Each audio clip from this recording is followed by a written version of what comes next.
Wòlíì Jérémíà orí kẹẹ̀dọ́gbọ̀n abẹ́ láti ẹsẹ̀ ìkíní dé ìparí. Òwe ìyẹ̀pẹ̀gán Jérémíà tọ̀nù. Òtà ẹ̀tàn kò àtàn. Bẹ̀sùn fún ẹ̀tàn títàn ló jẹ̀ fìfọ̀rù.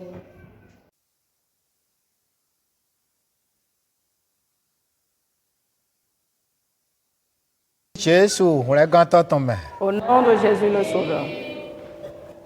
Autant m'y donne. Père, nous te remercions. Amado nous envoie. Tu ne t'es point tu. À tout coup. Tu parles. À tout nous et dans un vivant na wa na gbeto do poropo na to do poropo na holu do poropo à tout dido. Tu dis tout ce qui amènera la ruine à chaque personne, à chaque nation, à tout peuple. Sans nous bon à tout dido. Depuis lors, tu ne fais que parler de cela.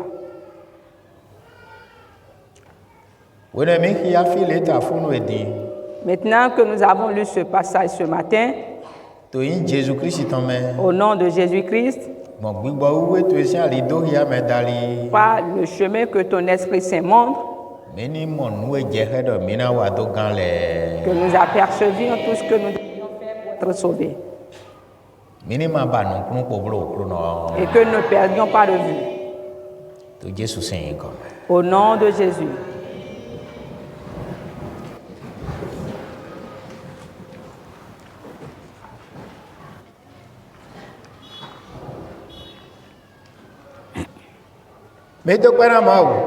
Nous rendons grâce à Dieu.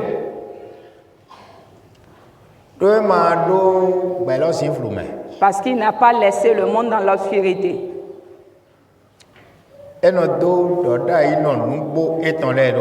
Il envoie toujours ses vrais prophètes.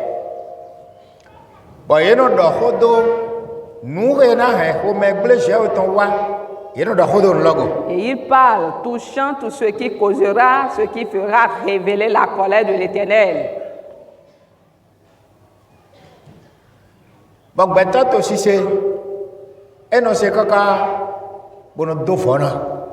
Et pour que l'homme qui entend jusqu'à ce qu'il finisse par négliger cela.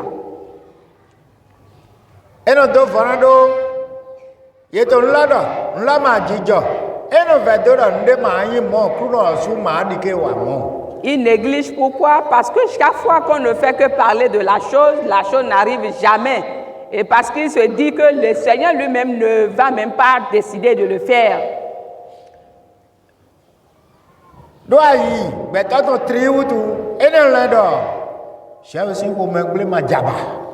Et puisque le cœur de l'homme est si dur, il pense que la colère de l'Éternel Dieu ne viendra pas. Et si nous regardons un peu ce que nous avons lu dans ce passage,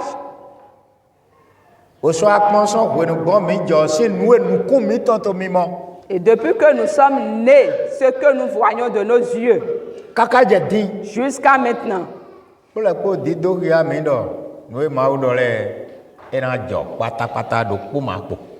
toutes ces choses nous révèlent que tout ce qu'a déclaré la bouche de l'Éternel, ces choses arriveront, il n'en manquera pas une seule. Et si nous regardons la prophétie de Jérémie,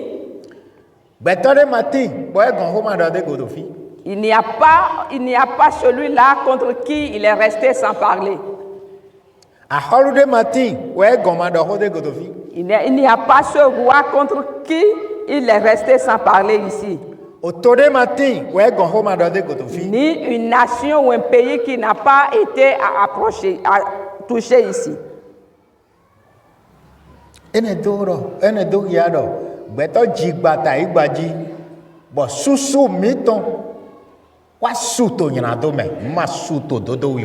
Cela révèle que après que l'homme soit multiplié sur la terre, la multitude de l'homme a abondé dans le péché et non dans la bienfaisance. Mais il nous compte, to yinado yuame, ma il nous compte, to dodo yuame. Nous avons abondé dans le péché et non dans la justice.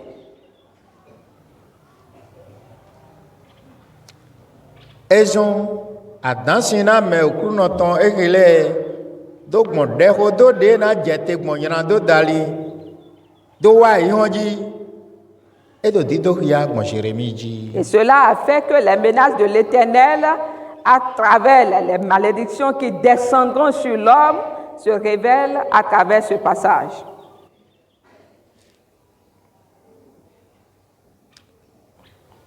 Oui, do horo le do mo. La Bible dit ceci.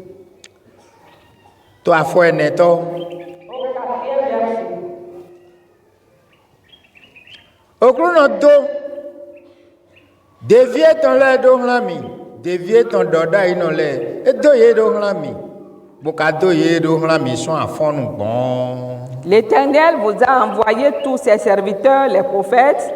Il les a envoyés dès le matin. Mais ma katonto a ihla. Et vous n'avez pas écouté. Mais ma doto ye lala. Vous n'avez pas prêté l'oreille pour écouter. Ye damo. Ils ont dit, Mais dokpo mi toni leçon kanyiran et ton les mains. revenez chacun de votre mauvaise voie.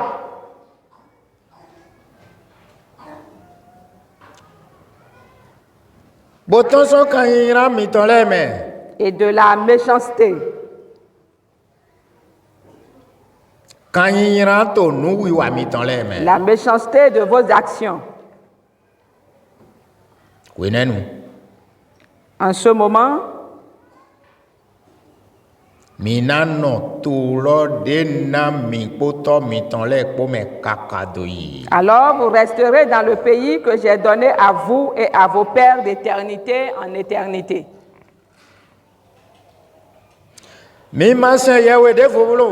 N'allez pas après d'autres dieux pour les servir. Mi ma de do hlan nu alors gbeto ton ba ide blo. Et pour vous prosterner devant les idoles, les fabrications de main d'homme. Wenenu mana wa nyana de na mi hlan mi ba. Et là, je ne vous ferai aucun mal. Mi ma kase. Mais vous n'avez pas écouté, Ouais, kronodo. dit l'Éternel. Bon mi ta di doho menami. Et comme ça, vous méritez, Donc moi alors nous sommes ton les dali. par l'ouvrage de vos mains, Na nyana mi lo sule ton. pour votre malheur. Akotale kote ya fi ko e o pe mi. Donc, il suffit à toutes les nations de lire ce verset, ces parties, et c'est suffisant. A holle kote ya ge e o pe ye. Et si tous les rois peuvent lire, pouvaient lire ceci, c'est déjà suffisant. A dokno le kote ya fi e o pe me. Si tous les riches pouvaient lire ceci, c'est déjà suffisant. Ni mi do ide dans le. Alors nous sommes mis ton le ko e mo. Alors nous ont tel les produits imités. Alors nous ont tel les doria mi non tel. Et si nous avons un cœur pour pouvoir sonder, analyser les ouvrages de nos mains, Azonte alors mi ton le no wa. que faisons-nous de nos mains? Alors mi ton le no wa nous déjà au gbedo e ma do na wa do no ayi gba mi ton ji. Alors mi ton le no wa lo le po. Nous ese ma ton gbele. De ma ko bo gbeto no kon ma bai. Nous faisons les choses que l'Éternel Dieu a interdit de ne pas faire. Si c'était nos mains couvertes ces choses, c'est ce que nous faisons.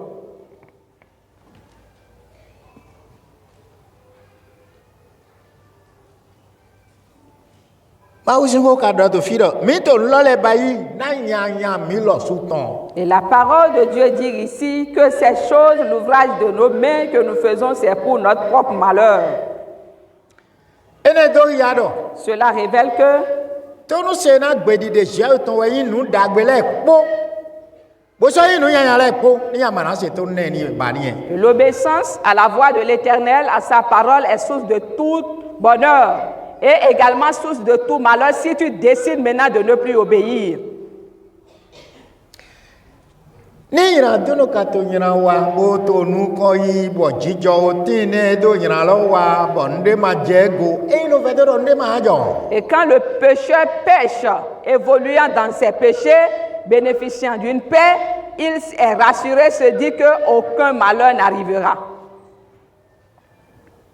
Ou azo me no humele ni ye humeku ye no kloe do yina kuleta yina san vode yina wa nu le bo melo ma do yana iba me ya gulo we ja ya do na gbera yi ndo me re mu lo se gan hu abi me ye hu we ku bo fon shite lo ndo we ta hosuna yi me ne we ta hosuna yi ado nu wa do mi lile so godo nu e ran wa do le yina do so godo re ma gbeto si. C'est pour cela que les assassins, ceux qui ont comme pour boulot de tuer les gens, quand ils finissent par aller commettre ce maître, on leur dit des rituels à faire, qu'ils vont raser la tête, il faut faire ceci et faire cela, pour que le sang innocent ne crie pas derrière eux.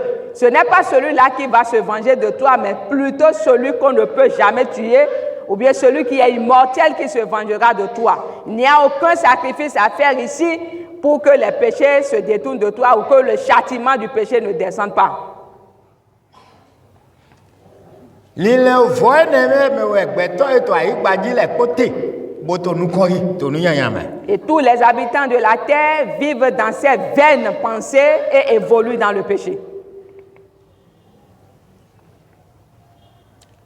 Ni minaga Pour être sauvés, mi do na no kia o we do da ye le nkotonton. nous devons lire ces paroles de prophétie. Bona so pon nu eto jijo do gbelo ji le ko do be ma inu e do da ino lo le te di eto jijo ya. Et observer tout ce qui se passe sur le monde et pour voir si ce n'est pas les choses dont a parlé la prophétie qui se réalisent.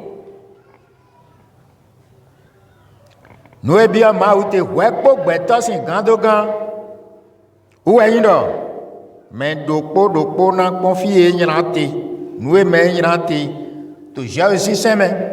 Nous wa goate do se ton dia o se le bo nyu eta ito emelego nous la wenyi yanya de me anale koson wa po o me je ton ado hundogo. Ce que Dieu demande à chaque personne avant qu'il ne salue, c'est que chaque personne puisse examiner ses voies et voir là où il est en train de pécher, de se détourner de là, de ses voies, et en ce moment l'Éternel Dieu sera content de lui. Etemento nyanawati eteme ato nyanawati. En quoi suis-je en train de pécher? En quoi es-tu en train de pécher? O senjo ton ta imena we adona yue do nto nyanawati nu le po me. Et si tu as les ordonnances, les préceptes de l'Éternel dans ton cœur, tu dois être conscient des péchés que tu commets.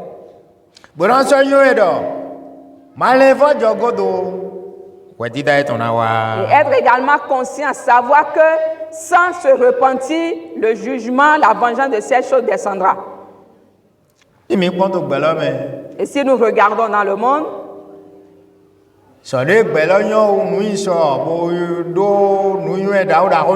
au point où l'intelligence, la sagesse, la connaissance que le monde a, plusieurs dans le monde continuent d'adorer des idoles. Et chacun, à sa manière, dans chaque pays, dans chaque famille également. Chaque personne fléchit genoux devant les idoles. Ceux qui ont trouvé cela comme une abomination sont peu. Et en aucun cas, on ne les accepte. Pourquoi? Parce qu'ils ne sont pas en train d'adorer l'idole que. À certains endroits, on a cru un instant que c'est l'idole qui est la première institution.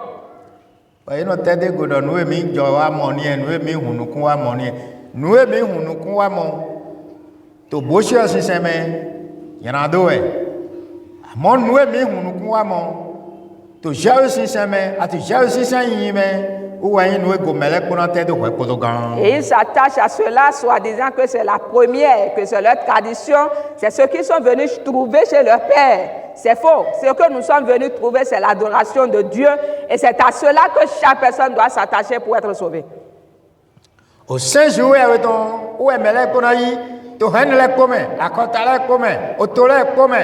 Bona Jésus de Gigi, bodo te kon gigoa Jésus Christ ton, ouais pour mirando gan. Et tous doivent recevoir les ordonnances de l'Éternel, que ce soit dans les familles, dans les pays, dans les nations, et commencer par les mettre en pratique avant le retour de Jésus-Christ. Ni egloso motonji. À part cela, Mira ta dogbo donde ma jo, nde ma wa, bo numa wiwa we. nous allons avoir d'audace ou être rassurés, soi-disant que rien n'arrivera. Et maintenant, qu'est-ce que nous constatons? Est-ce que les choses n'arrivent pas? Et dans mi konto doda ilo me difie. Si nous regardons dans la prophétie, Au bas de Jésus dodo emina ho mentoli ma vetoli utu, e vetoli do emi le utu. les fleurs dont a parlé l'Éternel, les châtiments dont il a menacé, frappé à cause de la désobéissance, Mi modele to shishe to gbelo mema. nous avons vu certains d'entre eux se réaliser dans le monde maintenant. E dans ya holo le kakai amondo. Men so ka ke kruno na hule, adi kruno to na hule, yena to e pelelelele bon comme. Mede masingambe, mede masogandi. Yena kudu da ibadi ogbo nkoton we. Tu verras dans la lecture que le nombre de ceux que tu iras à l'Éternel seront incomptables et personne ne pourra, on ne trouvera même pas de sépulcre pour eux parce qu'ils tomberont sur la terre comme du fumier. So ayi gbade jikaka idevoji. De l'extrémité d'une terre à l'autre.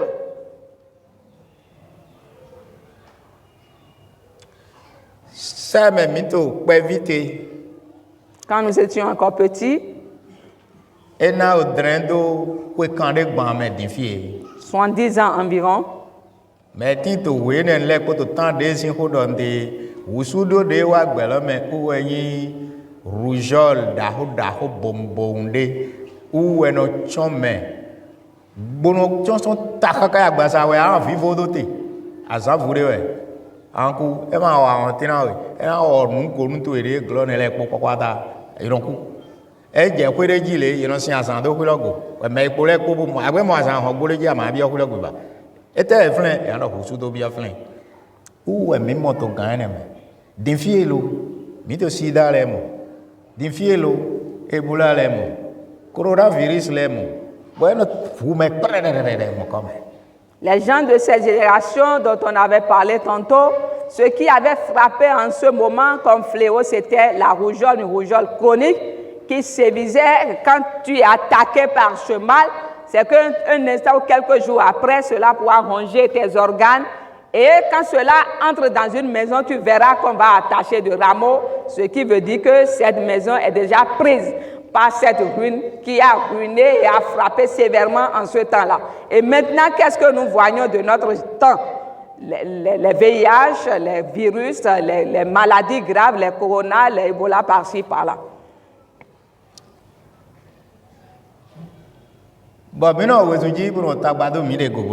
Et on ne fait que courir, on cherche sur le chemin. Et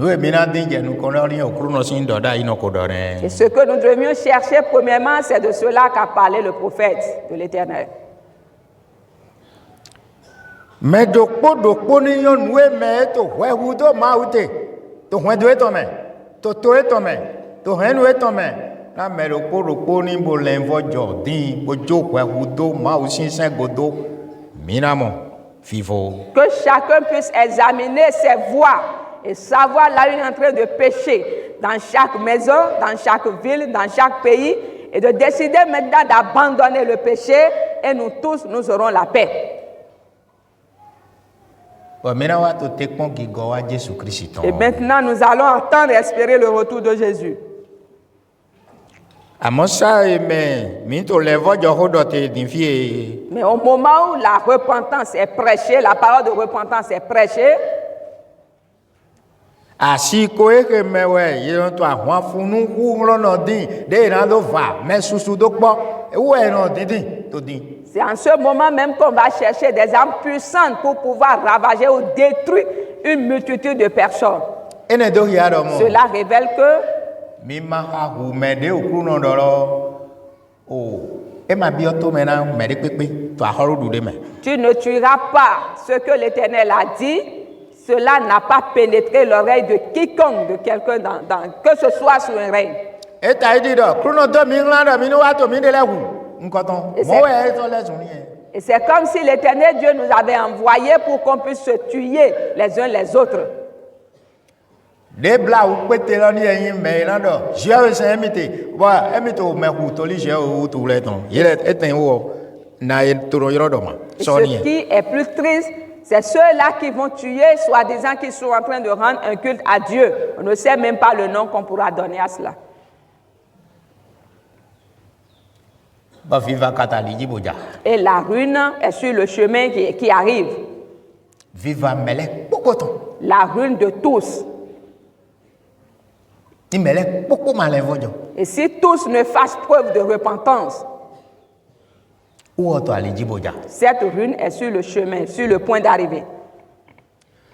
ba nu e na do glola nla ni Jesu Christi dada ino godo ton dada ino tetan ati godo ton lo e wa dora mi ne le vojo so ira do me bo kai pon Jesu ton bo hodo bo sandeji dinu jarun to asan fure de ye na we do ani no fi me ananga Et ce par quoi on pourra échapper à cette ruine, c'est cela que le dernier prophète Jésus-Christ est venu nous dire. Si tu reçois les commandements, les préceptes de l'Éternel pour les peu de jours que nous avons à passer sur terre et que tu fasses preuve de repentance, tu seras sauvé. de maimo Sinon, viva me biton lo na wa a holu po metata poton nu le ponoton enati dide Jesu Christi metinta ati me godo ton ko wa do la ruine soudaine qui arrivera et qui surprendra tous arrivera, comme l'a dit Jésus-Christ, le premier et le dernier, celui qui est le premier et le dernier. enyi titan to doda yi le pome bo so yi godo to doda yi le pome Il est le premier dans toutes les prophéties et également le dernier dans toutes les prophéties. onu e ka dole u kere nya gbe lo mo agbe Jesu anu e dole mo wa yi to na we dana we do pon Jesu Christ do mo ra yi mo ayi to na we dana we da san ro ni do pe Et ce qu'il a dit, c'est ce que nous allons voir, c'est ce que le monde entier verra. Si tu le réunis, tu le verras et tu sauras, ton cœur sera en train de te juger que c'est ce qu'il a dit qui se passe avant que le jour du jugement n'arrive. tadagbede gbeto le konando dini eyin ni mi so gan yi ho e do da yi no le do din fi e do mo mi ni le vojo me dopo bo ma do ho me gbe na ma wu po alonu so mi ton le poblo aya lo to e do bai bocho bo se sen alonu so to ni ame wu po alo to epo ato agale wa gbasa to epo ata joje wa lo to epo ayi nu to e do la lo do nu flo to e mo do nu. La chance que nous tous nous avons maintenant, c'est que chacun puisse examiner les ouvrages de ses mains et de se détourner de ces choses. Quels sont ces ouvrages de nos mains? Si tu voles, si tu mens, si tu commets l'adultère, ce sont là les choses contre lesquelles l'Éternel Dieu n'est pas du tout content.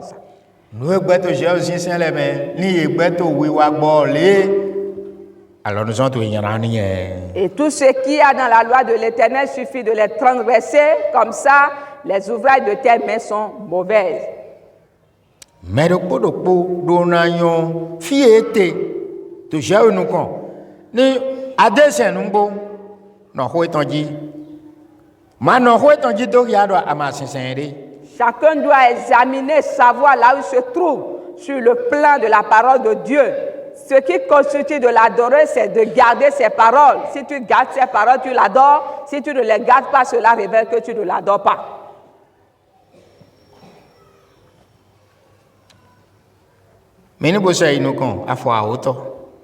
Descendons au 10e verset. Regardons ce qu'il est en train de dire là. On a doit l'obtenir à Yadjessi à quoi? Bona do alotena. Comme un chien à quoi? Ati o han. Asu yoyoton. Ati asi yoyoton. Jingidi ozomoleton. Ati mi ogba de ranta. Do poma ranta ba. Na do alotena ya je. Beto leton, beto de teleton, beto te do nyando gole poto. Na do alotena ya je ton. Je ferai cesser parmi eux les cris de réjouissance et les cris d'allégresse, les chants du fiancé et les chants de la fiancée, le bruit de la meule et la lumière de la lampe. Je ferai cesser toutes ces choses. Ça me dit ma zanku me ma ta mi on te me ko flen ni me ko flen ma ta mi on. Et quand la nuit est tombée, il n'y a pas de lumière. Est-ce qu'effectivement, en ce lieu, il y a d'habitants? S'il y avait quelqu'un là, la lampe serait déjà allumée. Fie mato, alors où le hajite ba. Wa. E mata ya ja alors le tole tomete ba. Nous de ça connait. Là où il n'y a plus le chant du fiancé ou le chant de la fiancée, on n'est plus dans la réjouissance du marié. Est-ce qu'il y a encore un reste? Nous est jani. C'est ce qui est sur le point d'arriver, ça. Et mais comme si vous regardez, et donc, Nebukadnezar n'a jamais moi. Et un jamais boa. Toli vivait mi ton outu. On a homi. Il a homi po. Il a bec quand les mots mi ton so il to est tombé. Mais là no flen ka kana 70 ans. Et mes ans ou quand les ban là flen po. Il y a do di Nebukadnezar il to bayi lo sulo. Na so abia hoto waji. Vous voyez nous à maman donc et non c'est mi dodo la donc ba mi de le to li nyana do mi ton le wuto jan mais ba me die lo eso no aze me wuto no ba o su ka viva la na do wa gija mo gbe lo na tini ka gbe lo ma gija de ni mais des fifon to me reji ai. Il dit que Nebuchadnezzar se lèvera, viendra vous attaquer. Et après cette guerre, vous serez déportés et vous passerez 70 ans dans le pays de votre captivité. Et après, je redemanderai le châtiment, le prix du péché qu'a commis Nebuchadnezzar sur son pays. C'est ce qui se passe dans le monde parce qu'il y a quelqu'un, l'un est soulevé contre l'autre et par l'un, l'autre est détruit. Et c'est dans ce désordre, ce cafouillage que nous sommes livrés dans ce monde actuellement. Nous avons ma hota do tagobalo ou un do mais les kona yuen do j'ai 5 ben de le egbe mehu gbogbo nyana do teme de me mi te to gbelo me we me kona no je gbelo bina no je bona to gigo a Jesu ton pon bona to jiro she ton wa bon so to ho do la millions do me ni ma se do nu yan de no gble ho me na ma wu me blo mo me ni ma se de me ba blo. Et ce qui fera cesser ce cafouillage, c'est que chaque personne doit décider de vivre tranquille et renoncer au péché et examiner ses voies. Et se dire que nul ne doit aller pécher ou offenser Dieu pour que l'Éternel Dieu puisse demander, exercer sa vengeance ou demander le prix de ce qu'on a commis comme péché. Il y a deux mille houglons, et là, c'est houglons de vous doigts, oui, houglons tout, il doit battre houglons tout. Et là, c'est houglons de vous doigts battre, oui, là. Des décis. Et ouais, donc, et ouais, j'ai que la doigt, mais comme, et là, deux mois, oui, battre, oui, là. Bon, où est-ce que battre, oui, là, et là, j'ai wagner, de l'aide, mais, ma ou là, je l'ai bien hâte ici. Et si toi, tu dis que tu es puissant, il va susciter d'autres puissants qui viendront t'attaquer parce qu'il en possède. Et quand il vient t'attaquer, puisque lui-même en t'attaquant a déjà commis des péchés, après il va susciter encore un plus puissant que lui qui viendra l'attaquer.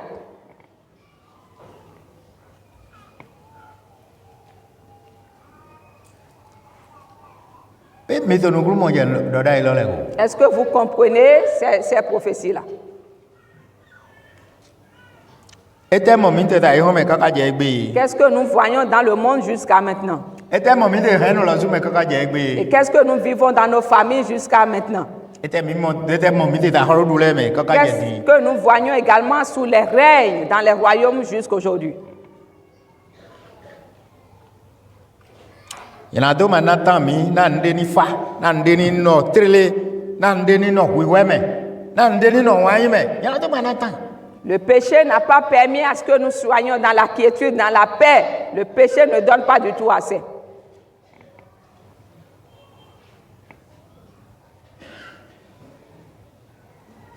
Mini boy verset 13 beaucoup. Allons au 13e verset. On a renoué un cordon. Deux gilets pour na renoué le lewa. Nous un cordon. Bon Jérémie, doda inoji to akotale koji na renoué lewa chicheme. Je ferai venir sur ce pays toutes les choses que j'ai annoncées sur lui, tout ce qui est écrit et que Jérémie a déjà prophétisé sur toutes les nations. Et quand on parle de toutes les nations, quelle est cette nation qui est épargnée? Et qui serait sauvée de la colère du péché.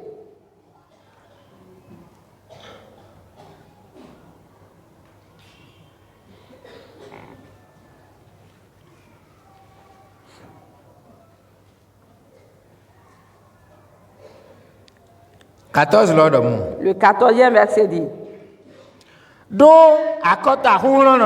Car des nations puissantes, de grands rois,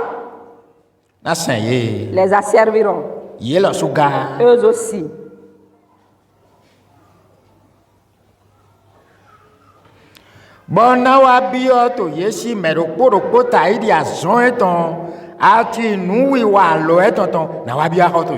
Je leur rendrai selon leurs œuvres et selon l'ouvrage de leurs mains. Je leur rendrai selon leurs œuvres. Donc, quand tu es établi roi, ou que tu sois chef de ta famille, et tous les hommes sont donc chefs de famille. Est donc le bon sens. Avant que l'homme n'ait le bon sens,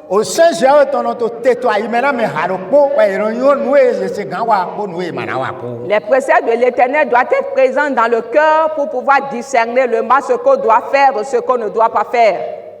En cela, tu as le bon sens. Et tu as un cœur parfait. Et la crainte de l'Éternel est là. Ce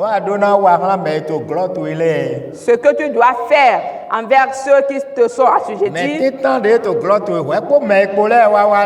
la première personne à partir de la première personne et au suivant,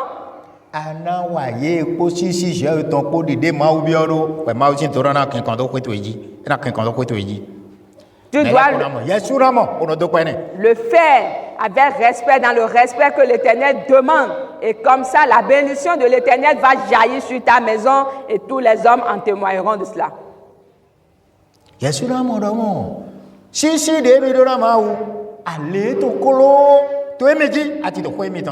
toi-même, tu verras que le respect, l'obéissance que tu as envers l'Éternel, sa récompense est si grande sur toi ainsi que sur ta maison.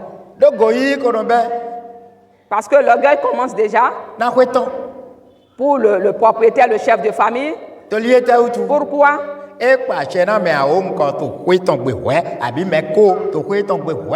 Parce qu'il y a au moins 10 ou 20 personnes qui le sont assujetties dans sa maison. L'orgueil de cela commence. C'est moi qui ai construit cette maison. Et quand on ne va pas m'obéir, on ne va pas rester ici. Ce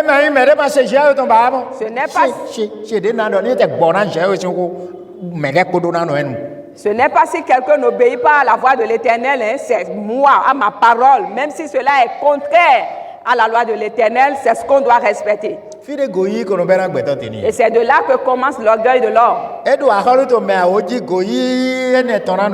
Il est établi sur 10 personnes sont sur sa tutelle, alors ça y est, l'orgueil. Et après, s'il est établi sur toute une nation, alors il se dit qu'il est le Dieu en ce moment-là. Et maintenant, si je vais aussi au bar. Il n'aura plus égard à la parole de l'Éternel. Nous avons d'Odaï et Jérémie ton. Au cours de l'Ogboin, dit toi, quand tu as les do beton pour goyer ton toit, ton mec pour ton yana jangwa. Et goyer manze yana wiwago. C'est pour cela que la parole de l'Éternel s'est adressée à Jérémie par cette prophétie à toutes les nations. Parce que l'homme, son péché commence à partir de l'orgueil.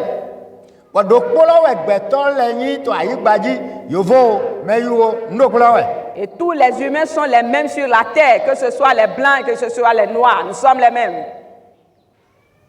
Nous faisons les mêmes choses à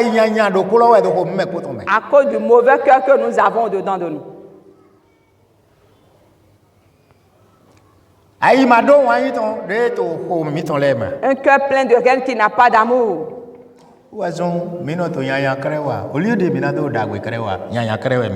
C'est pour cela que nous ne faisons rien que de mauvaises choses. Nous ne commettons rien que de la méchanceté au lieu de faire de bonnes choses. Et nous avons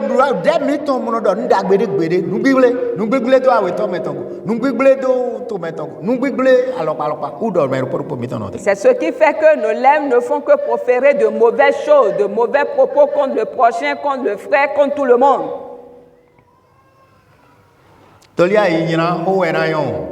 Parce que le cœur est déjà mauvais. Est-ce les propos qui seront bons? Bon. Donc, mes frères, mes sœurs, depuis que Dieu a créé le monde, que l'homme a commencé par se multiplier, la race humaine a commencé par se multiplier, c'est en ce moment précis qu'a commencé les choses qui vont hériter l'Éternel. Les fils d'Adam doivent offrir un sacrifice à Dieu. Mais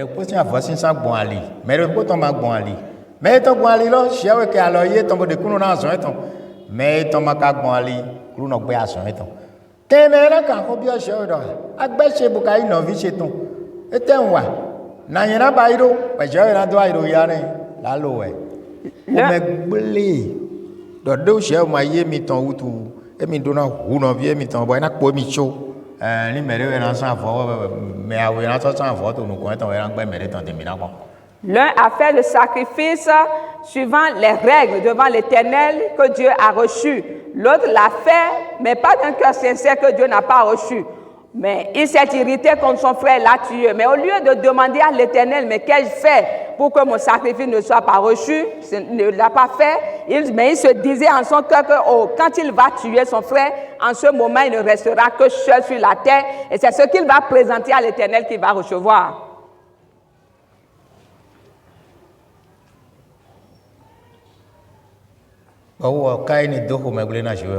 Et Caïn a hérité Dieu.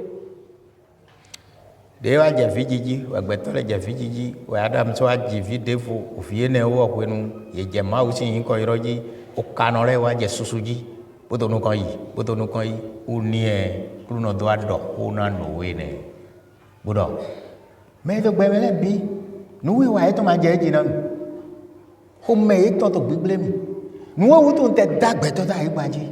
Et son vénami dans la dague dans la Ibadji. Les médias jeunesse, moi, je suis en train de nous avons des dagues dans la vénami. Et vénami dans la dague. Amon, il y a quoi moins de te pour, ni non même temps. Et vivinami. Où tout? Hein, pas un loup. Mais pour les coups, aussi, on a de vailler. Aussi. On a de vailler, mais pour Amon, bon, on l'a d'aller. Là, on a eu Chogan. Caïn a eu des descendants. Après cela, Adam et Ève également ont eu d'autres enfants. Et c'est par là que l'adoration a commencé. Et de là, ces gens sont devenus des adorateurs de Dieu. Dieu a parlé à Noé, a dit construire une hache. Si vous lisez dans le livre de Genèse, vous allez chaque fois entendre Dieu dire « Je regrette d'avoir créé l'homme ». Et il a dit à Noé « Je trouve ta maison comme une maison qui me sert, qui demeure dans ma crainte. Mais les autres, les restants de la terre, c'est avec de l'eau, le déluge. Par le déluge que je les ferai périr. » Ouais, autant de temps dans mon, je vais pour de simple, pour qu'abion nous donne pas pour donc on a des gants, C'est de là qu'est sortie l'histoire du déluge, que Dieu a détruit le monde par l'eau et a dit à Noé de construire une arche et qu'il sera sauvé, lui et ses enfants. Ils ont commencé par se multiplier. Le péché a commencé par abonder.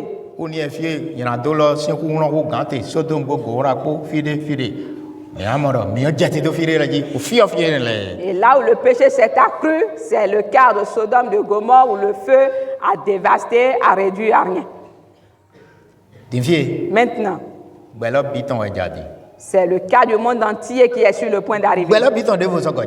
Le cas du monde entier est encore sur le point d'arriver.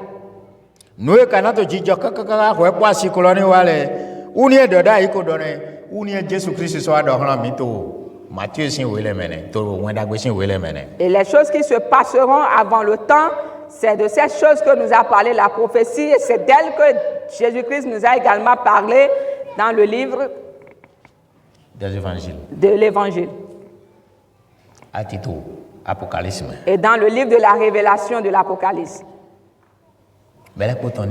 C'est là le cas de tous.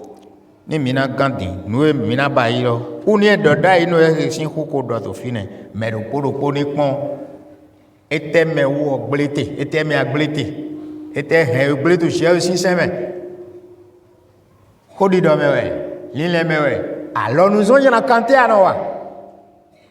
Nous avons commetté à Noah l'auto à photo et de nos bails. Habit d'être et de nos bails. Mais pour mettre dans notre monde, nous on a jeté soin. Mais pour un dos, il y a joué dans 1000 voitures, mon beau, 1200.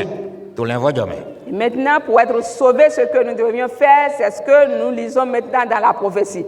Chacun doit examiner ses voies, ses actes, pour voir lesquelles sont mauvaises d'entre elles et se repentir. Qu'est-ce que tu fais de ta main? Qu'est-ce que tu dis de ta bouche? Qu'est-ce que tu fais de ton pied? C'est de ces choses-là que tu dois te repentir, faire preuve de repentance et être là et montrer à l'Éternel qu'effectivement tu t'es repenti, et comme ça nous allons attendre tranquillement son retour. Ni meta igbaji le ko singan do kodo bona yon je o se teme ma o se le ko ti mo o we ma o ton do poge ka ti ni mere so we de faut représenter pe mi ni yun do a o vi ton lo ni en do ni ma o wa so a o vi lo so no wi wa de me be mi do na so mi de o we ma o ton do po ti we no iro do bibeli in de faut so ti o mere di do ya fire a te do ne go ambu afido de me saint je o ton ti de me Jésus Christ wa do de hiati boy wonado we do poloni de ran won gbelo bi gan ni ni mere bu bojo ere do be bu lo yan ni e mo be le gba so bu yi ni e yin ne. Si tous les habitants de la terre peuvent baisser la tête et réfléchir, examiner dans le livre de Dieu, un seul et seul livre, c'est la Bible, dans lequel se trouve la parole qui doit nous procurer salut, ou que chacun doit réfléchir par rapport à ses actions et faire preuve de repentance, nous serons sauvés. Si on te présente encore d'autres livres aujourd'hui, laisse-moi te dire qu'il n'y en a pas deux livres qui est de Dieu. Le seul est la Bible, et c'est dans ce livre que se trouvent les paroles de salut. Mais nous, il y a verset 32. Lisons le 32e verset.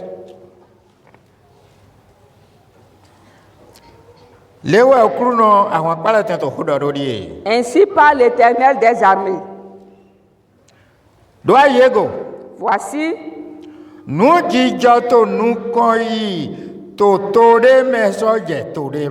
la calamité va de nation en nation.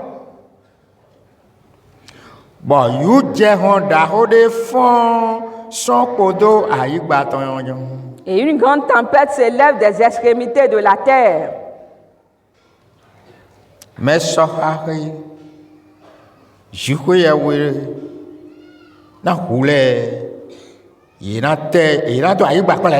ceux que tuera l'Éternel en ce jour seront étendus.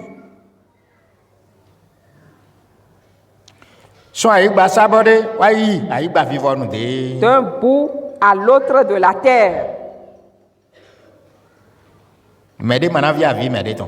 Ils ne seront ni pleurés, ni recueillir, ni enterrés.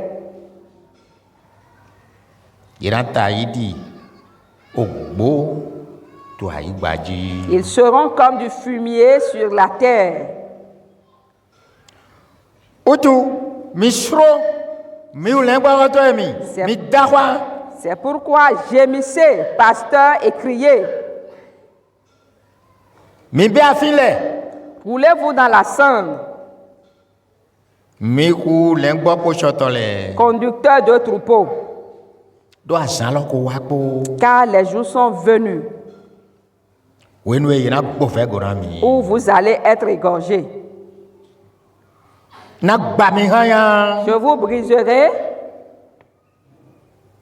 Bo mi na jayidi okozen e kwa et kwede. vous tomberez comme un vase de prix. Fi betadore mati. Plus de refuge Na lengba intole. pour les pasteurs, Unega mati. plus de salut Na lengba krantole. pour les conducteurs de troupeaux. Ezon itakwa. Lengba intole ton si. C'est pourquoi on entend des cris des pasteurs, Yeto sisuro. Lengba krantole ton si. les gémissements des conducteurs de troupeaux. Do okruno ebe lengba pa iton le. Car l'Éternel ravage leur pâturage. Okwede egba bono fo pese de me. Les, hab- Iva esudo. les habitations paisibles sont détruites Bon, o megle jou ya weton dari. par la colère de l'Éternel.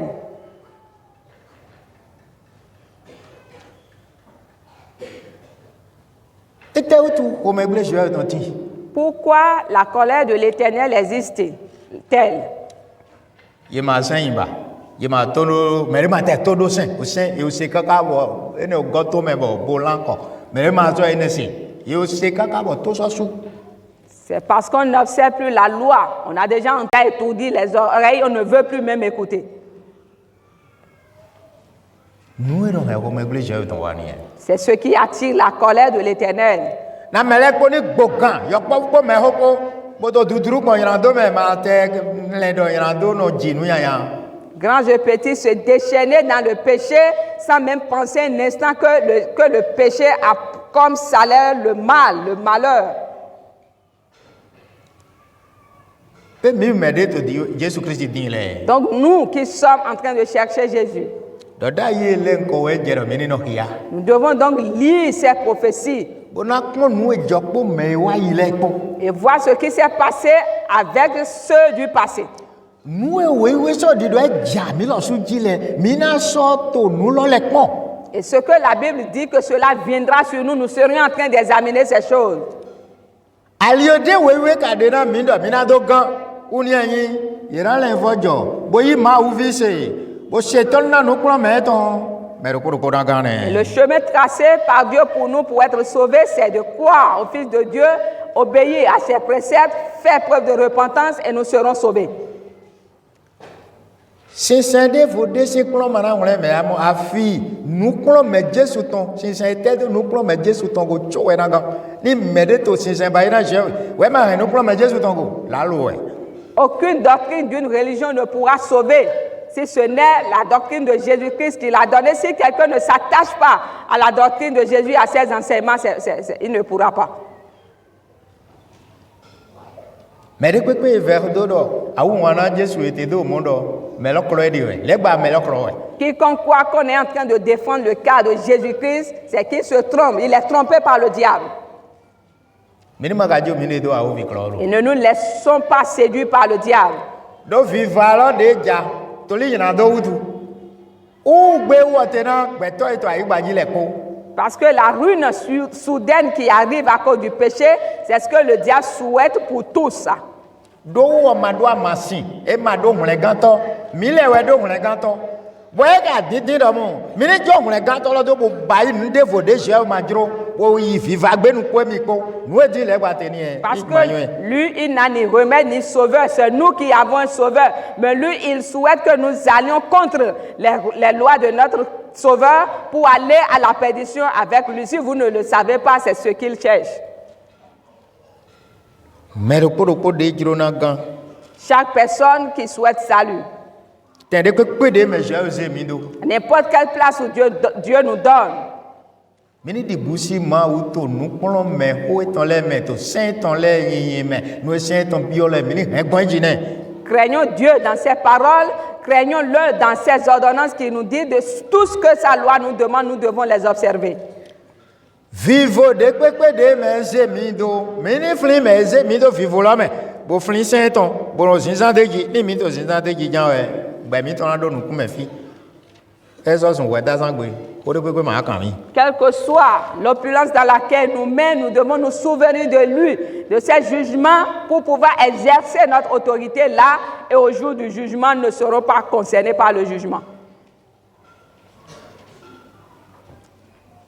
L'amour de Dieu envers nous, c'est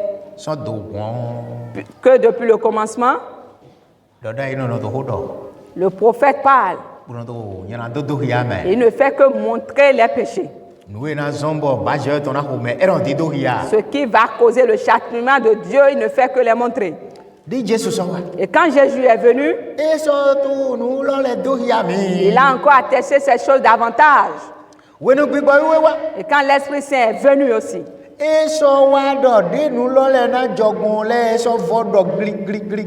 a également martelé sur ces choses, a accentué la manière dont chaque chose va se passer. L'Esprit Saint nous a tout révélé.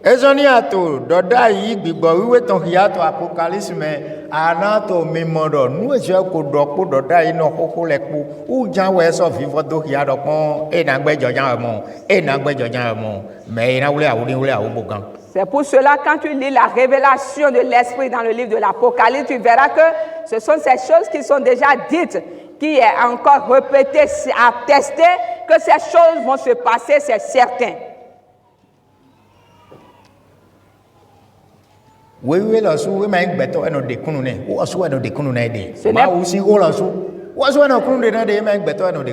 Ce n'est pas l'homme qui rend témoignage à la parole de Dieu, non, mais c'est la parole elle-même qui rend témoignage d'elle.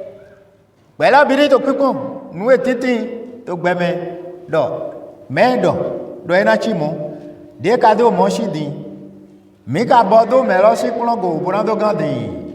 le monde entier examine tout ce qui se passe dans le monde et se demande, mais qui l'a dit?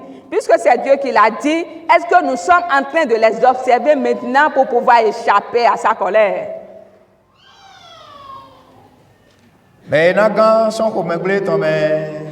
Celui qui sera sauvé, épargné de sa colère,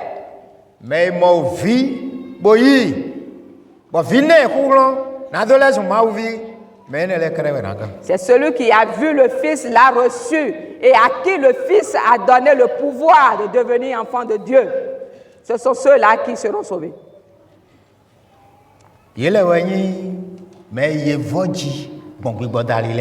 Ce sont eux qui sont régénérés par l'Esprit. Ceux qui ont eu la renaissance par l'Esprit. Ce sont ceux-là qui seront sauvés.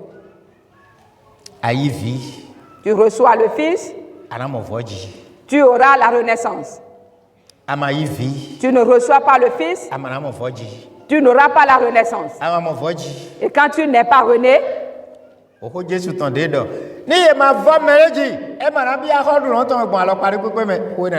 la parole de Jésus qui dit, si quelqu'un ne naît de nouveau, en aucun cas il ne pourra rentrer dans le royaume de Dieu, cette parole va s'accomplir.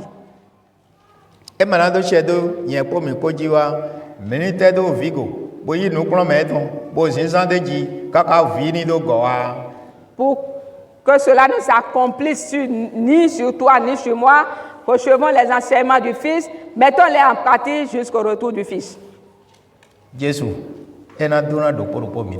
Jésus bénira chacun de nous.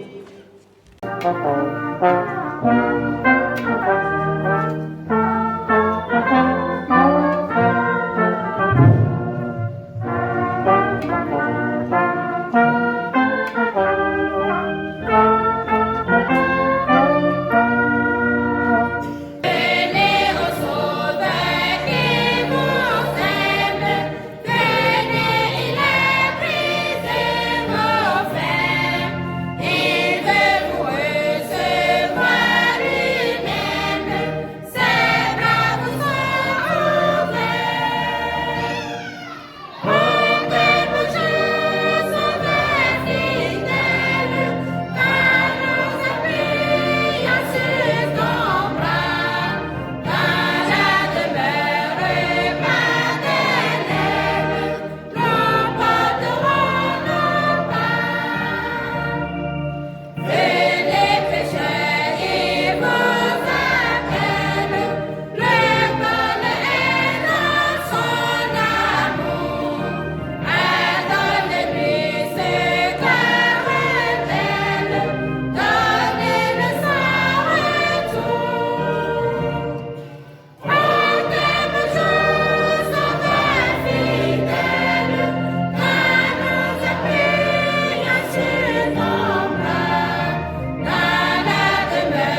Yewe hoe mina se dogan we yewe ho Jesu ton. Hoe mina se dogan we ma ye to dido agbese bo wa enayon. Ye to dido agbese bo wa enayon. Hoe mina se dogan we ma ye to dido agbese bo wa enayon. Ye to dido agbese bo wa enayon. Hoe mina se dogan we ma yewe hoe mina se dogan we yewe ho Jesu ton. Hoe mina se dogan we ma.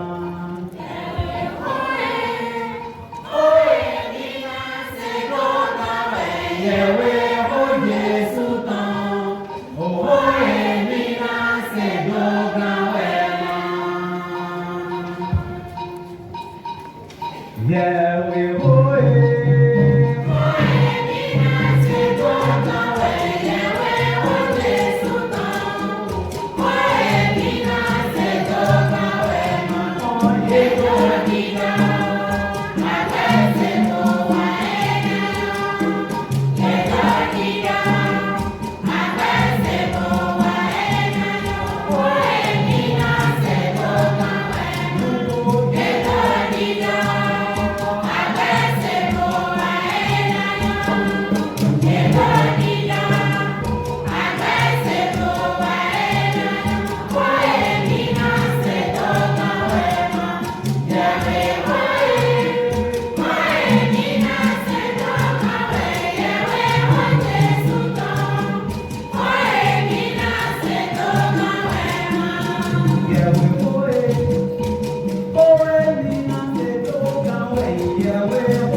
Le Sauveur.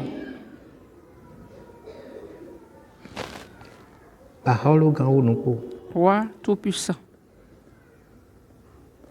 Mi do pena. nous te rendons grâce Na vase plan de atoni na so afon nous bon. pour tous ces avertissements que tu ne cesses de donner dès le matin. Nous e wutu ata vase na La raison pour laquelle tu donnes ces avertissements, ni ye mi. que nous la comprenions, Seigneur, Mini mo nu kun jego. que nous voyons clair, A wule de mi do na do ni ma den do mi blo kro no. que nous puissions nous préparer convenablement.